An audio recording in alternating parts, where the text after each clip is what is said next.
Hello, I'm Kyo Hasegawa. I'm an artist and a painter. I have been studying Japanese paintings Nihonga for about 15 years and working as a Nihonga painter. What attracts me most of Nihonga is the uniqueness of the materials. People sometimes use the word Nihonga to mean a painting method based on traditions for over 1,000 years. We use Japanese mineral pigments and Japanese paper washi made from native plants, animal glue as adhesive for pigments. There is an essence that you cannot express with other painting materials. It is said that Nihonga materials are difficult to control and demands artists for skills to control in the optimum condition. I suppose one of the reasons is that when the mineral ores and stones, which are raw materials of pigments, are crushed into powder, they are sorted by the size of the particles. To handle the different particles of pigments requires experience. However, this variation in the particles gives the painting unique texture. Another reason is that you have to make the paints by yourselves by mixing the pigments with Nikawa. Nikawa is very sensitive to temperature.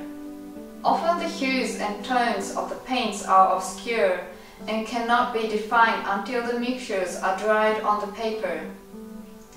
You know the color of the red sand is different from the color of it when it is dried.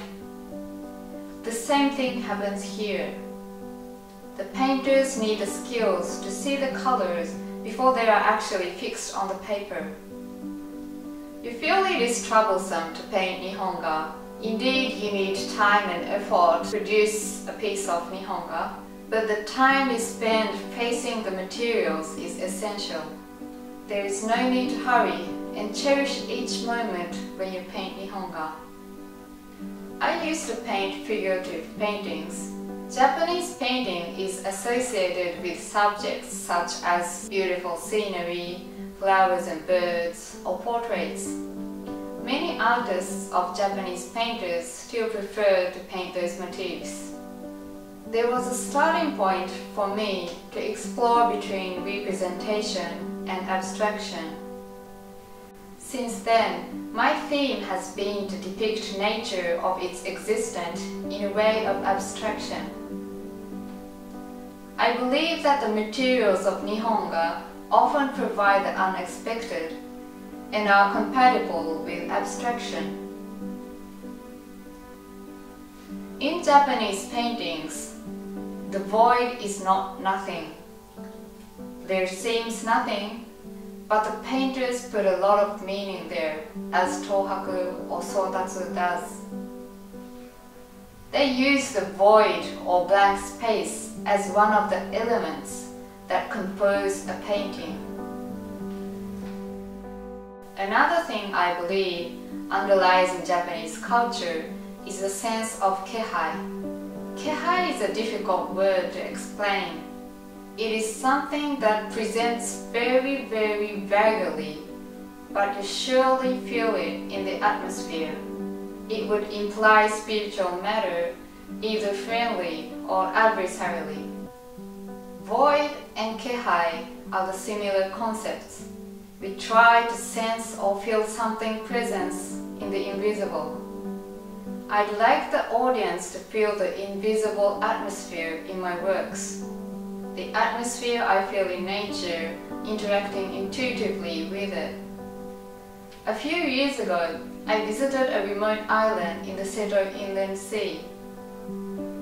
It was a place where I felt embraced by its nature, feeling the kehai, depth and affluence in calmness of a certainty. I had the same experience in the snowy woods of Finland. It was a sense of oneness with nature.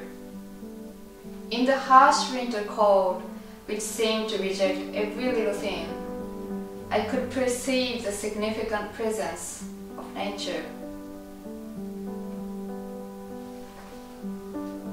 What I would like to express in my works is the memories of the moments when I face nature. They reflect my inner sceneries. To me, mineral pigments and Japanese washi paper are the desirable tools to render kehai of nature. I paint using water, putting colors, expecting the unexpected. I hope you will enjoy the world of Nihonga. Thank you for watching and see you in another video.